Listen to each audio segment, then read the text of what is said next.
Hello and welcome. This is Alan Combies. Welcome to another video in a series that I call Morning Coffee with Alan. And today in this video, I am joined by a friend, a colleague, a client, Melissa Swanson. And I thought it would be fun to really just have a chat with her. And this is something that I'm thinking about calling Conversations with Clients. Because I understand, it can be, when looking for guidance, when looking for clarity, when looking for, a deeper understanding of life in general, I think it can be a little murky when we're looking for help, when we're reaching out. And I think the better we understand what transformational coaching is and what transformation means, I think the more comfortable, the more equipped we are to actually reach out and have a conversation, and to be excited to explore the possibilities of what it would look like and the tools that are out there. So I'm excited to talk and welcome Melissa. Thanks for joining me today. Hi, Alan. Hey. It's always fun to talk to you, so this will be great. Yeah, I always enjoy our conversations too. So quick background. You and I met back in 2017, or actually we didn't meet. We talked about this, right? I became aware of you in 2017 at a Faster EFT conference in Las Vegas. And then we met officially, was that 2018? Well, let's see. Yeah, I guess it would have to be. I guess it would have so. to Yeah, because it was November in Vegas. Yeah. So it was a level 1, I believe, Faster EFT training in Oklahoma City with our friend Robert Smith. And that's where we first met. And so I thought what would be good is for you to kind of give a little sort of before and after. I know you've had quite a journey. It's involved Faster EFT. It's involved you and I working together. And of course, I'm sure a myriad of different things. But if you were to sum up your experience, sort of a before and after, before, let's say, pre-2018 and today, like, how would you sum that up? Okay. Before 2018, I was very sick, very depressed, very hopeless. I mean, I really felt like I was out of options. I decided to attend that Faster EFT function as a last resort. I really didn't feel like there was anything left for me to even try. So I've spent a lot of money and a lot of time and really gotten nowhere. Now, using Faster EFT and going to the trainings and just lots of hours of practitioners working on me, I've changed so much and I've healed so much. I'm no longer the bundle of nerves and the high anxiety, and I feel like I'm walking on eggshells all the time. That's what it used to feel like. It's like I'm so scared that if I do something wrong, I'm going to get slammed. And I don't know where that came from, but that was life. And now is so different. I mean, Faster EFT brought me a lot of healing, physical healing. I had a lot of chronic illness. So that took care of just probably 90% of the problems, which was awesome. My life improved dramatically. But then when you and I started working, excuse me, and going even deeper, it's been changes that I don't even know how to describe. It's just life is so much better from this perspective. And I mean, everything has changed. The way I see day-to-day events is just amazing. I believe God's showing me things. And I see, how do I put it? I see his intent and his purpose in virtually everything I come across. You know, and it doesn't, I mean, it's not like every single thing. Oh, God was doing this or God was doing, but it's things throughout the day, you know. Um, the way I notice somebody's reaction to something. Um, I don't know how to describe it. It's just that I can see things now in a way that I've never been able to see them before. Mm. Before, I was looking through the lenses of pain and hurt and shame and guilt. There was a lot of shame and guilt and a lot of anger. Mm-hmm. But now, I mean, I'm looking through, and I shouldn't say clear lenses because I'm sure there's more that I don't know, you know, but all I do know is they're a whole lot clearer than they used to be. Mm. So I can see so much more now. The gift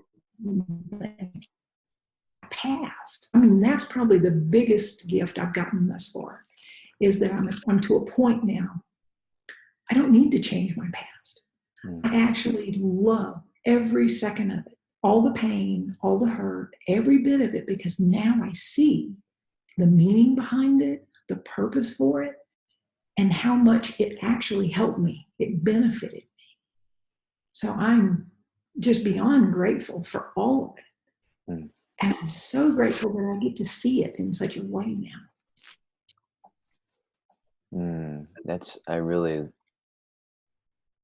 like that. And so a couple of things occur to me. One is I want to explore a little bit more about what you've seen, you know, what that means to you.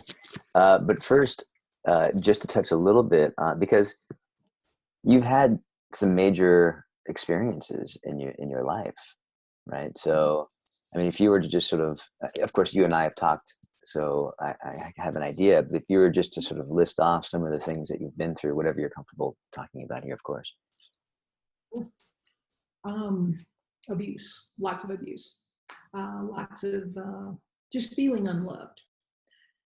And that one, I'm kind of, you know, iffy talking about, because it's like, well, yes, that's the way I perceived it, but I don't know that that's the way it really was. I mean, my parents always loved us. They took care of us. They provided for us, but they weren't the touchy-feely, hug you and tell you how great you were parents. So I guess that's what I mean. It's more perceived than probably real. But anyway, feeling unloved. There was a lot of abuse, a lot of abusive relationships. There was a lot of, I lived in self-destruct mode for a long, long time. And let's see, never took care of myself at all. I wasn't worth taking care of. Let's see what else. Oh, and then the illnesses started. Because early in life, I was actually very, very healthy, very strong, never went to the doctor, nothing ever wrong with me. But then later in life, it started really catching up with me. And I guess even since I was 20, I was very tired because I never slept enough and I didn't eat right. And I was always tired. But I think it was more the stress than anything. And then all the chronic illnesses, chronic fatigue, multiple chemical sensitivity, which I think they call it something else now. But a whole list of autoimmune issues. So there was a lot. And it was so bad that I could not leave my house anymore, at least not unless I was willing to be sick for 2 weeks. And so it was very, very rare that I left my house. Yeah. Yeah, it's fascinating to me that, I mean, you mentioned it there, stress, right? And we talk about stress, and we think of stress, for most people, right? We think of stress as something that occurs outside of us. It's something, you know, it's an event. And to be clear, again, you know, we've spoken, I know some of your history, but you've been through what many would consider high stress events, right? Abusive relationships, loss of loved ones, you know.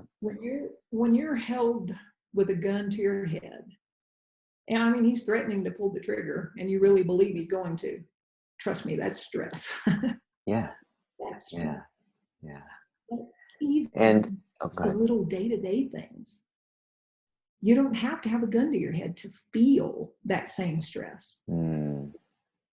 because I want to let you expand. I know where you were headed, or at least I think I do, with the stress. Well, yeah. Well, what I like about the point you just made is that, because what I was going to say was, we think that, our jobs make us feel stressed, or our circumstances make us feel stressed. Now, of course, in that situation, if you've got a gun held to your head, or, someone's robbing you in a dark alley, or, you're in a car accident, or you're on the battlefield, or something, anything like that, your body is going to go into a fight or flight freeze reaction. And the reason that's happening is it's there to protect you.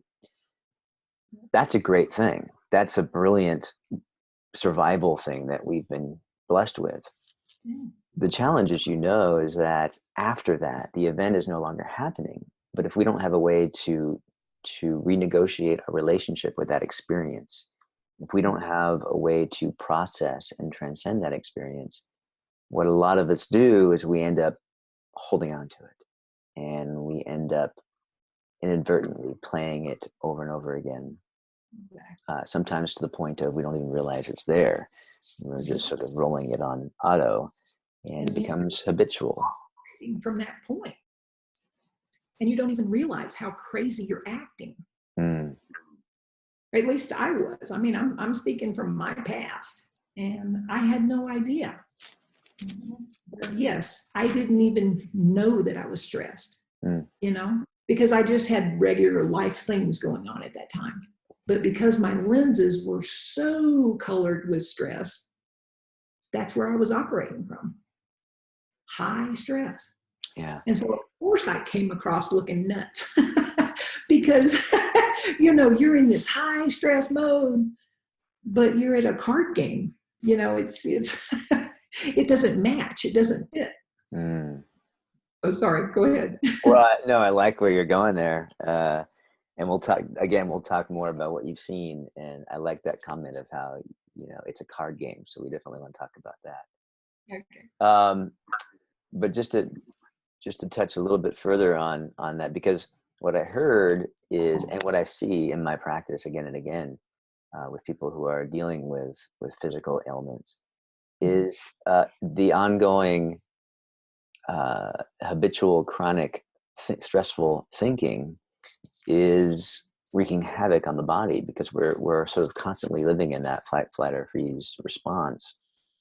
And the result is the body begins to break down. The immune system begins weakening, of course, which means we get inflammation, we get joint pain, we get, again, shows up some people with chemical sensitivities. We're sort of hyper aware of our body sensations. All of these things, I mean, I remember there was a point in my life where I was really I was really stressed out, and I was thinking and just trying to figure out my situation. And it really, what I was doing was I was rejecting my experience, to put it just bluntly. And, just sort of a secret, I guess it was sort of a sneaky way of beating myself up, mentally, psychologically. And so what would happen is I would get sick like 3-4 times a year, like flu, really sick. And it just dawned on me one day that I thought, well, maybe I should, what's going on? What's going on up here that I would get sick all the time? Because I would even say, I never get sick. And then 3-4 times a year, I'd be getting sick. So I thought I had it figured out, right? But when I finally stepped back and looked at what was going on, I realized that my mind was jam-packed with just worried, anxious thinking, stressful thinking. And it was that sort of insight that allowed me to kind of slowly drop out of it. And it's really, really, really helped me ever since. Yeah. Well, that's what I call being authentic. You have to be authentic. And I've told you before how I think it's really, really important. You have to align mind, body, and spirit all on the same page, all go in the same direction. Because if they're taking off in different directions, got different ideas, it's nuts. Let me tell you, I lived there before. It's not pleasant. Now, when mind, body, and spirit, I've got them all aligned. They're all moving in the same direction. We're all in agreement. We feel completely honest with each other now. And I think that's what it was before. Just like you said, I was rejecting your experience. Well, that's kind of what we do when we're not in alignment. We're rejecting a part of us. Mm. And I think it's all about love, honor, and respect. For every experience we've ever had, every feeling we've ever felt, just hold it for a minute. Just sit with it, like you told me earlier. Just sit with it for a minute. Instead of trying to get rid of it, instead of trying to avoid it, just sit with it for a minute. And that has made such a difference for me. Because now they come up, some little problem from the past surfaces, some memory. And I just sit with it for a second. And it doesn't even take long now, 30 seconds maybe. I'm sitting there and kind of looking at this, and it's like, oh, okay. It's done its job. It's happy. You listen to it, and now it just goes away. Mm. And it's amazing. It's so, I just love hearing you talk about it, and I get a really nice feeling just listening to you talk about it. But I imagine there's people listening going, well, how the fuck do you do that? you know what I mean? Because I was asking you too. yeah, let's say that again. I would have been asking you the same question just a little while back, Yeah. And to be clear, I'm not perfect at it either. Right? There are times when I don't see it, or I just forget, because let's be clear. The reason someone would ask, like, oh, that sounds great, but how do you do that? Is because what we're up against is very convincing. Oh, yeah. Right? It is.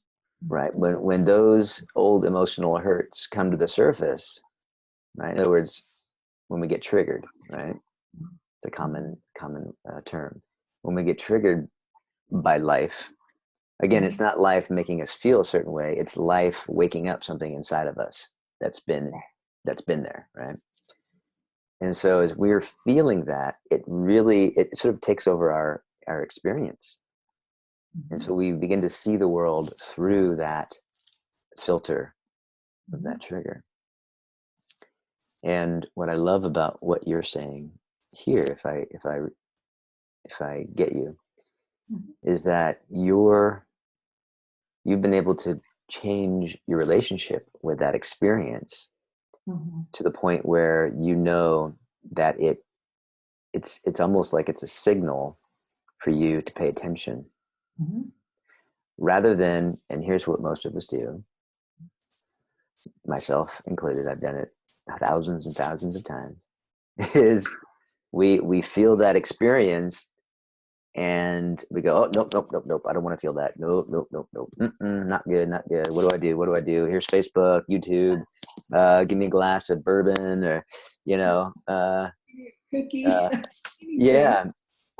Anything, food, right? Exactly. Shopping network. Let's go divert our attention, which is important because the whole realm of addiction and what that means. When most of us think addiction, we think drugs, alcohol. Right. But addiction really is being addicted to escaping or avoiding that experience, right? And so what I hear in what you said is you changed that relationship.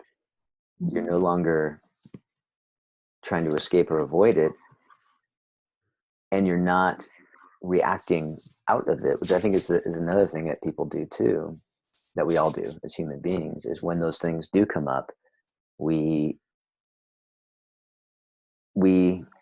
react as if what we're feeling is real and true. So, my girlfriend looks at me a certain way and it reminds me of a past relationship where I got really hurt, let's say. She looks at me and boom, I remember that. And all of a sudden I'm reacting in the very, as a hurt little boy, basically, right? Until I wake up to that. And that's what I hear. And that's the powerful piece that I hear is what you're communicating, is that you are, again, you change your relationship with that experience. And now you're letting it inform you that there's something there to pay attention to and to release. Does that sum up your experience? Oh, absolutely. And well, you're the one that helped me find this, because, and I know there are little parts, that happen ahead of time. It's not like just one, oh, you're going to call Alan, do one session, and boom, your life is different forever. You'll never need any more help. I love you, but even you are not that good. Agreed. But do you remember the session? It was a little while back. I don't know, maybe a couple of months ago.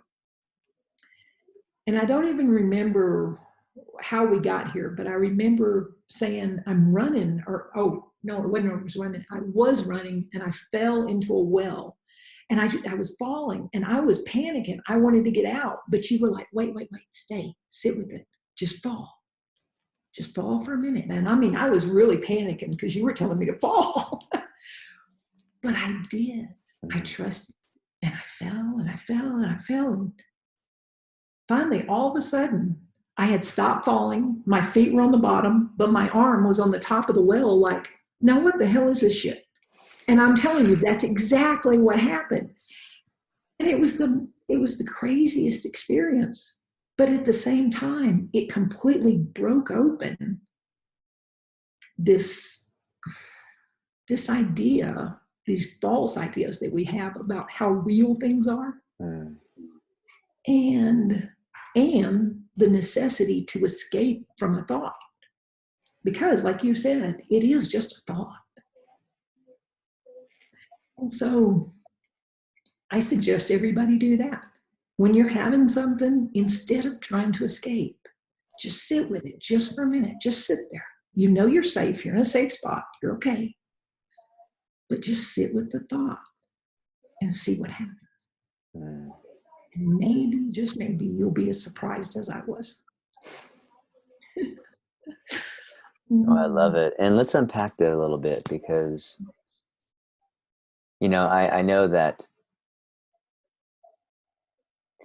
like you said, there's bits and pieces, there's a lot of play here. And I think that one of the most important aspects of looking in this direction and coaching in this way is really, well, for me, it's going there first. It's really grounding myself in the fact that there's one thing I know, Melissa, when I'm speaking to you, and that is who you really are is immaculate, untouchable, unharmable, because who you really are is not your thinking. Who you really are is not those metaphoric expressions. You're the one that's got this amazing ability to observe all of that, and to get as sucked in or not as as we want. Sometimes we don't. So well, that's important. So the key is to realize that we have a choice. But as long as we don't know that what we're experiencing is something that we can just observe, and it's not who we really are, then we're more apt to get sucked into it. We're more apt to believe it. We're more apt to see it as reality. And in that case, either try to avoid it or we act out from it, right? I was very much in that place. I was reacting to everything, not only the stuff that was, happening around me, but everything that I could remember from the past. No matter what it was, I was in reaction mode. That's all I did. I reacted to everything.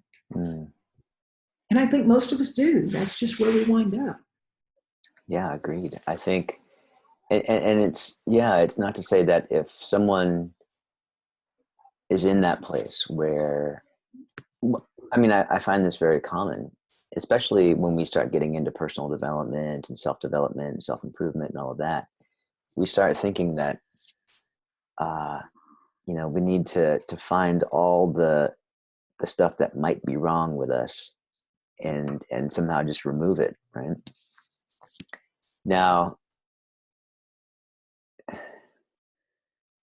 that, as I've said before, that creates a problem because there's no end to how much stuff we can create in here. I really wanted to interrupt. Yeah. Because that's how I created all my shit. That's how I created how sick I was. Because I kept trying to figure out, well, wait, what is the one thing I need to change? But with every change, instead of getting better, I was making myself sicker and sicker. That's because a major point. You focused on it.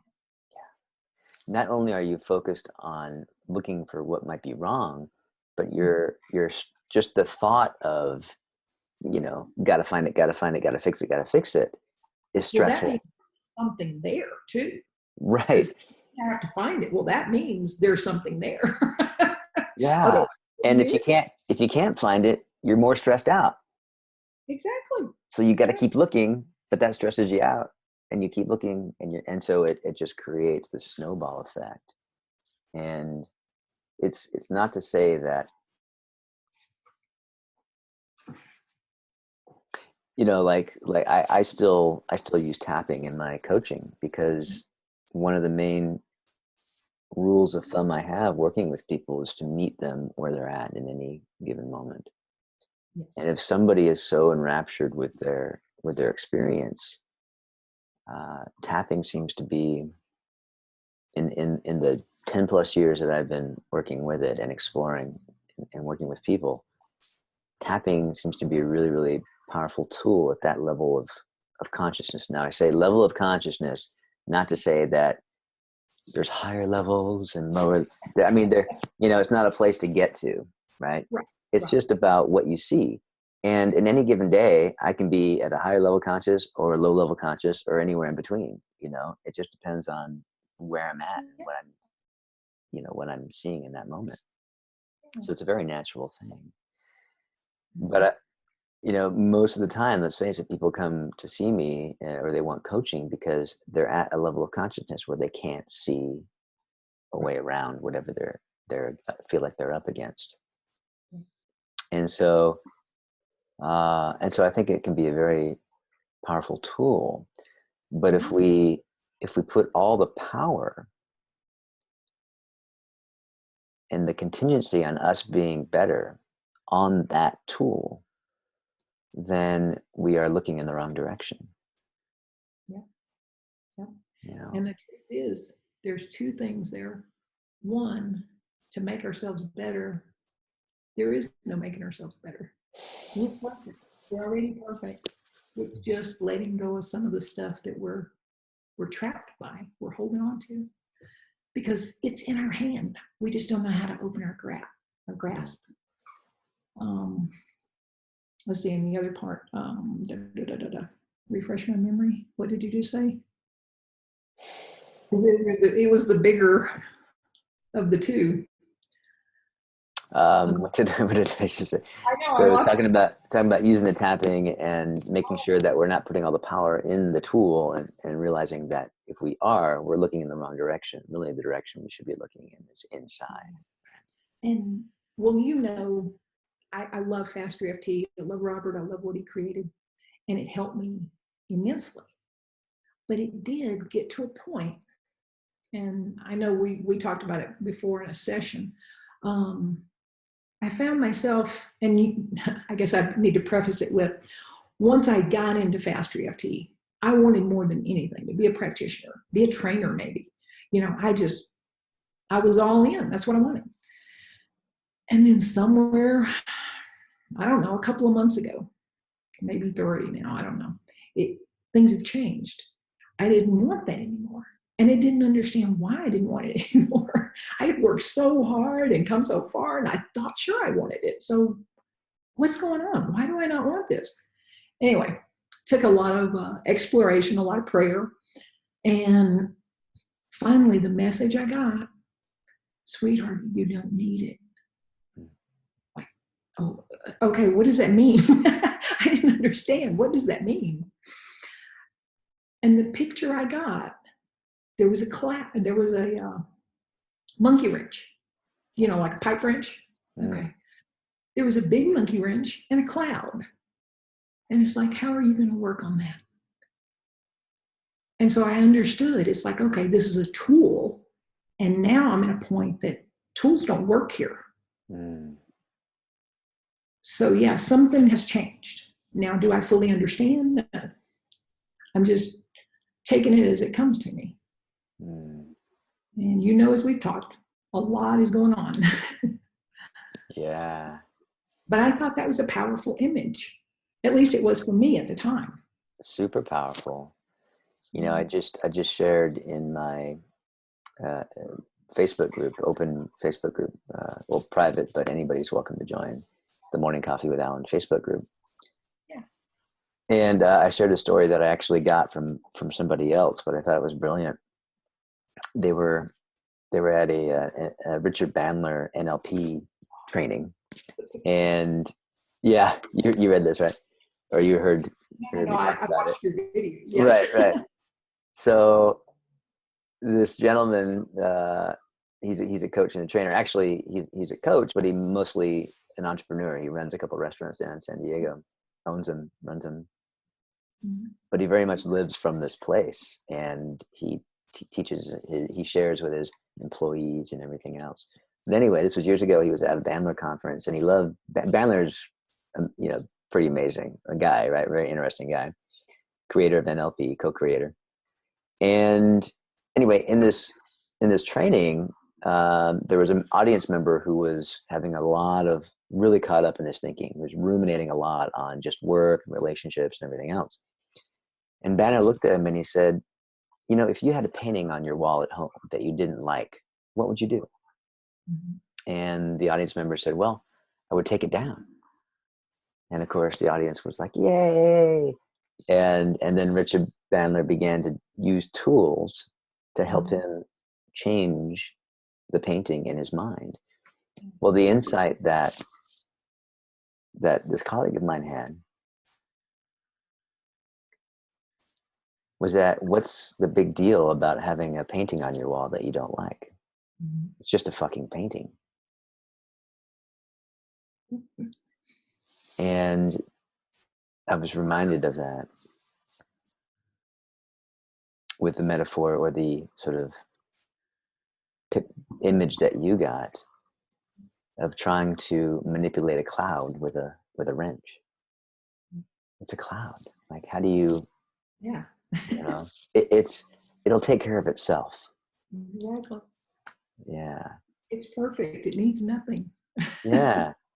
And what I like about the painting is, it's sort of like, by the way, we could easily take down the painting, Mm-hmm. right? We can paint over the painting. We can, but really that's not the issue. The issue is we have a lot of judgment about it. Mm-hmm. We're putting a lot of energy into not liking that painting. Yep. And if we just realize that it's just a fucking painting, well, that kind of goes away. Yeah. That kind of falls away. And to be honest, I heard that yesterday and I loved it. And right now something came to me and it's like, but actually, no, go a step further. Instead of saying it's just a painting, how about we embrace the fact that that was a beautiful gift to us? Just like my painful past, it was a beautiful gift. And we find the value in it. And maybe even learn to love it. And I think that's where the real harmony is. It's in a very, very real way making peace with your past. Not changing it, but showing it love, honor, and respect. Yeah. Wow. What I really hear there Mm-hmm. is,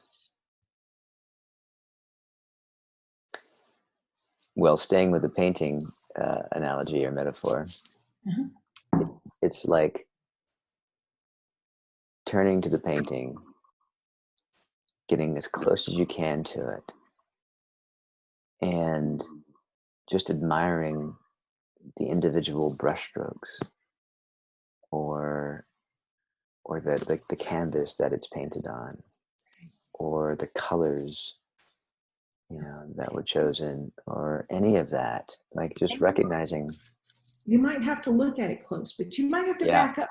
And Yeah. then you have to change perspective. You have to see it from different angles. So I love what you added. Yeah. And again, I think the first step is realizing that it's just a painting, because I think that's where we get caught up, is we think, you know, it's just, it looks all consuming. And of course we could be talking about anything. That's like, right, my past. Okay. That's my painting. Now, am I going to get mad and destroy it? I don't want to ever see this again. Okay. Well, then I'm kind of killing part of myself, I think. Or we can like, okay, it's just a painting. I'm not going to look at it. I don't like it. I'm just not going to look at it. And we know how healthy that is. Or we can learn to love it. Like you said, find something, even if it's just the way the brush strokes are. Okay, at least I like that. That's pretty. Just find one part of it that you can love and fully love it. And I really think as you begin to back up, the love you see will grow. And you can actually begin to love parts of that painting. And then eventually you will love that entire painting. And you'll be so grateful that it's there and that you didn't get rid of it. Now, I don't know if that's true for everybody else, but it's definitely true for me. Well, I love it. And yeah, that's what occurred to me is, you know, that I think this is something that each individual has to explore for themselves, right? It's not something that that we can sort of just give someone. However, I really hope that as people listen to us converse about this, that they notice their minds quieting down a little bit, and maybe just enough to kind of hear something from inside of them, you know, just a, you know, a little light bulb. I think that's how it started for me, at least. Yeah. You know, just little light bulbs going off. There's something more here, you know, that's what I heard. And I should say too, that going back to your experience of, you know, falling down the well, that I guess metaphor of falling down the well, and me just having you just fall down the well. Again, that was really just something that came to me in the moment, and because I realized I didn't finish my thought. When I'm working with someone, I try to get myself out of the way and live in that place as much as possible. And I think that's for any change worker, you know, for whether you're a hypnotherapist, a Faster EFT practitioner, an EFT practitioner, a Reiki practitioner, on and on and on, NLP, psychologist, psychiatrist. I think the more we're aware of how life works and how our experience is being created, the more we can be aware of our own stuff when it shows up. And if we can acknowledge it, it seems to give us the ability to step back into the moment and just really be there and really be present and be able to listen from a new level, from a real level. And as we do that, you know, there seems to be something else that shows up, you know, and there's a deeper communication going on, I believe. And so just to pull apart a little bit about that experience, that I was just doing that to the best of my ability. Like I didn't have an agenda. I wasn't running a technique. Right. I wasn't saying, okay, what I'm going to have her do is step 1, step 2, and step 3. No, I just sat in the truth as much as I could, connected with you. And when you relayed that experience, I knew that there was nothing to be afraid of. Yeah. Right. Even as you were you know, in pain and crying, I knew There was nothing to be afraid of. Yeah. And I don't know, but I suspect a part of you picked up on that assurity and on Oh, that yeah. assurance. No, that totally helped, because had I been doing that all by myself, well, I was too caught up in the panic of it to think sensibly, like, well, you know, you're okay. I was too caught up in the feeling of falling. I really needed you there to be that person to say, remember, you're okay. You're right here. And it was, wherever it came from, it was beautifully done. It worked, and it was absolutely magical for me. Mm. Everything opened up. To me, that's the power of coaching. I mean, that's why I have people that I talk to and you know, and look in this direction with and get coaching on. It's less about, to me, it's less about the how-to, although the how-to can be very important, but it starts with, where are you coming from? What do you see in the moment? How are you seeing your experience? And when we look at life from a more grounded perspective, well, things just you know, they make sense. You know, if I know that if I take step 1, 2, and 3 in my relationship, it'll have you know, the outcome. You know, it's got 80%. Let's just say I'm making this up, but if I take step 1, 2, and 3, let's do more mechanical. If I want to lose weight or get in shape, and I do X, Y, and Z, well, and I'll have an 80% success rate. Well, it makes sense for me to do X, Y, and Z. But if I have a lot of stuff going on about it, it might look very difficult. Yeah. The less stuff I have going on, the more it just makes sense, if that's what I truly want to do. Exactly. Right. And I think that's the power of coaching. So what are you up to now? So just briefly, because I know we wanted to keep this a little bit short today, but I think we've already gone a while, but I'm having so much fun. We do that, don't we? Yeah. So what's happening for you now? Like, what's the after, you know, before, and now we're talking about the after. What's going on for you? Like, what's showing up for you? What are you up to? So much. Like, how do I even explain this? There's something to do with writing. There's all these things coming to me, and I feel obligated to write them down.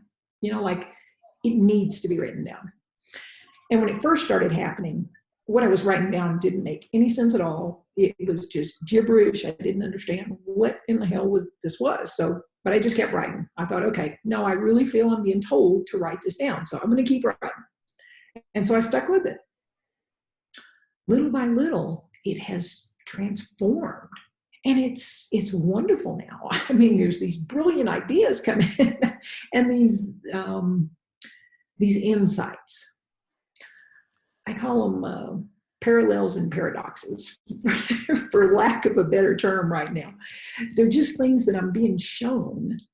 Like I said, it's almost like seeing a situation, but now, instead of seeing it from this perspective where I always lived, now I'm seeing it from, like, whoo, over here. And it's like, wow, you can see so much more. And it's completely different. It's like what you physically see is the same, but what you spiritually see is completely different. It's like, yes, you see this person doing this and this person doing this, but now, instead of just being caught up in what they're doing or saying, you actually understand what's going on, what they're really doing. And it's amazing. There's something to do with music. I have no idea what. I've never had any interest in music at all. And somebody at church asked us to sing on Easter Sunday. Well, first of all, I can't sing, but they didn't know that. And they asked me and my husband to sing, just with the choir, you know, our little bitty choir. There's like 3 people. So anyway, we're like, sure. And it was this really special song, There Is a Green Hill Far Away. And it's a beautiful song. It really is. When it's well done, it's a beautiful song. But anyway, in trying to learn this, oh, I don't know, my little 6-year-old, my 10-year-old, whatever she was, came out and she was pissed and she was mad and they're trying to make me do something I can't do. And I mean, that's the feeling I got. It was incredible. And I realized what it was right as soon as it started happening. And I'm like, okay, I don't know what this is, but I got to explore it. I went out and bought a piano. I'm telling you, this is how important this is. I don't even know what it means. I can't play. I'm over here playing hot cross buns, trying to learn how to play piano. But it's very important. Somehow music is very important. So I volunteered at church. I'm trying to help with music. Anything they'll let me do, I'm going to help because I know there's something there that's trying to show me everything musical right now because I know that it's trying to show me something. So I'm just kind of waiting to see where it goes. I love that. And so it occurs to me to ask, what was the experience you had of going out and buying that piano? Like, was it easy or were you afraid? Was it like, what was going on for you? Well, I was afraid. It was so weird. I was planning to buy like a used piano, just spend $100, get something just to learn on. But I thought, well, okay, I don't know anything about music. I don't have an ear. I don't know how it's supposed to sound, So I thought, well, let's go to a new music store first, play on a piano just to get a feel for what the keys are supposed to feel like, what the sound is supposed to be. And then I can go to the music store and then I'll know the secondhand store and find us something that'll work. We went in this store and nobody rents pianos. Let me tell you, nobody. But this guy told us, oh, well, we can, if you're interested, we can rent you the piano for 6 months. That way we're only out like just a few $100s if I decide, oh, no, don't want to play. But I already love it. So yeah, we know we're buying it. But it was a great option because that way I wouldn't be out a lot of money, to try and find out that, oh crap, I don't like piano. So, and you have to realize we're in a remote area. So it's not like I really had a piano I could go borrow or anything. But anyway, bought the piano, absolutely loving it. And I found online lessons. I'm taking those. And anyway, it was so joyful when we got in there because, and he's playing the piano. I mean, I'm scared to even touch it. So I have to ask this because, because here it is, you get asked to sing, and you're like, you have this experience where it triggers something inside of you, and you realize in that moment, okay, rather than going, no, I'm not going to sing, no, it's not for me, or whatever, you say, oh, there's something here. Yeah. There's something for me to explore. Now, was it easy for you to take that next step, or did it take some courage? I guess it actually took a little time because, to be honest, when our choir director, his name is Bud, when Bud approached us and said, hey, would you guys sing with us on Easter Sunday? I said, Bud, you don't want me to sing. And I walked off. But then about 10 steps, I'm like, oh, gotcha. I was like, it came to me. You should not have turned that down. That was a gift I was giving you. Wow. I'm like, oh, I turned right around. I beelined it for him. I said, Bud, I'm sorry I said that. Could we please join you? I would really, really like that. He said, yeah. Okay, so that was the first one. That wasn't easy.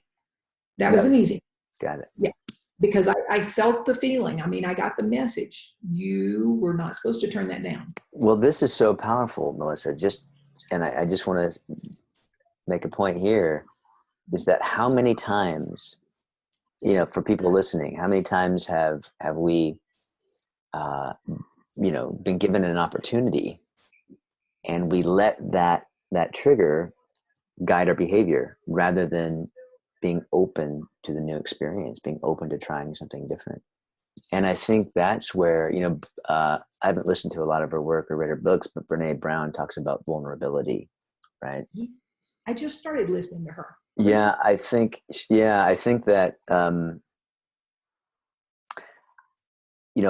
people hear vulnerability, they think weak, but in fact, it's the opposite, isn't it?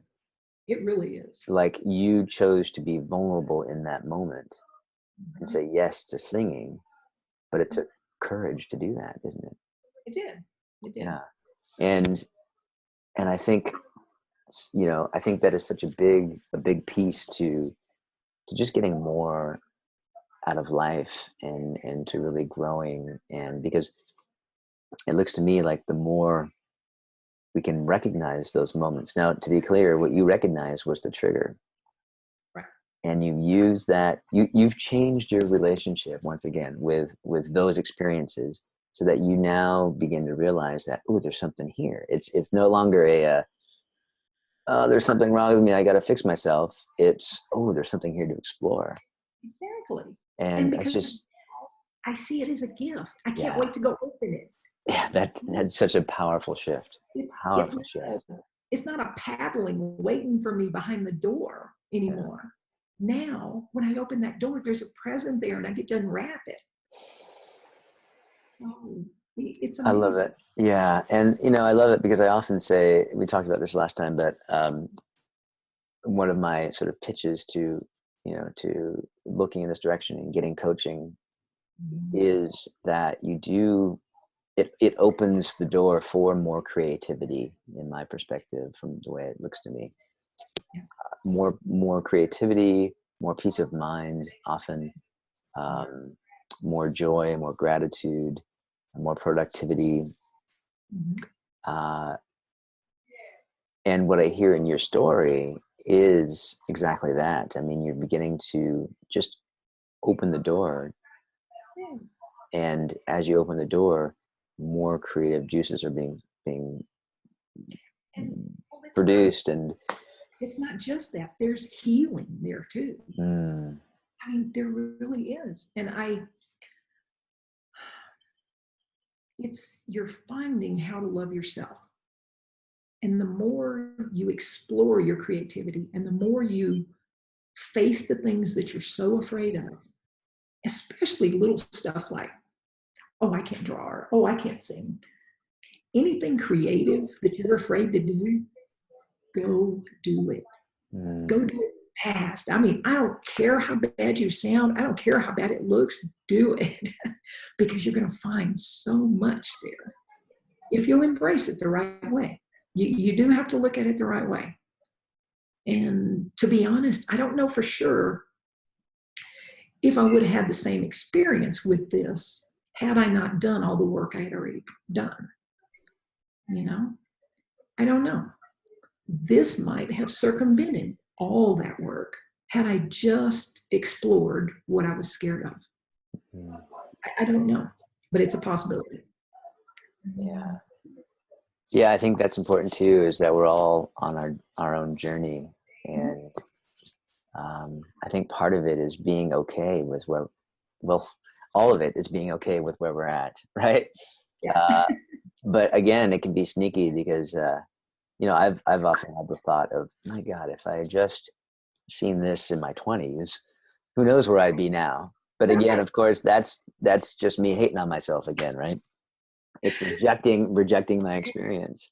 Yeah. So it can be very sneaky. And it's really just about realizing that all we have is right now in this moment, all we have. And our power, we have the power to either enjoy this moment or reject it. It's really that simple. So I'm getting the feeling that we should probably wrap this up. It's probably been about an hour already.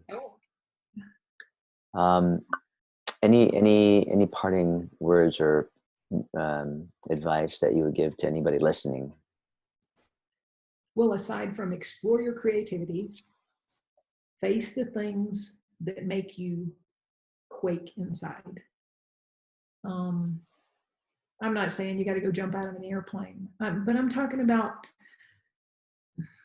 talk to somebody that intimidates you.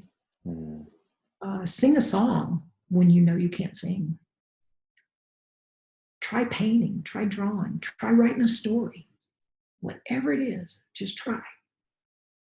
And if it'll encourage anybody a little more, within, I guess it's been about a month, I have now officially lost 22 pounds. I have no idea how. I told you I don't weigh very often or very regular anymore, but it's like, hey, wait a minute, I had lost like 20 pounds. How did I do that? And then I had to check again to see. It's like, yeah, 22. Okay, it's still going. So now I just left it alone again. And I'll check back in a while. I don't know, one day, and we'll see. But I think that's what that did. It unlocked something in me that I was clinging to, a fear that I was clinging to so tight. And when I finally faced the fear, it was like, oh, okay, we can let that go now. Beautiful. Beautifully said. Thanks. Yeah. Thank you so much for joining me today, Melissa. And I know you're just doing it out of the goodness of your heart, and I really, really appreciate. Well, I had one thing. Sorry. Say that again. I wanted to add one thing. I want him to call you. Seriously, Alan, you're the one that helped me get here. You're the one that helped me see this. And if you can help just a handful of people to see what I'm seeing, I mean, our world will change in unbelievable ways. So we need to get this to people. Our world is hurting really bad.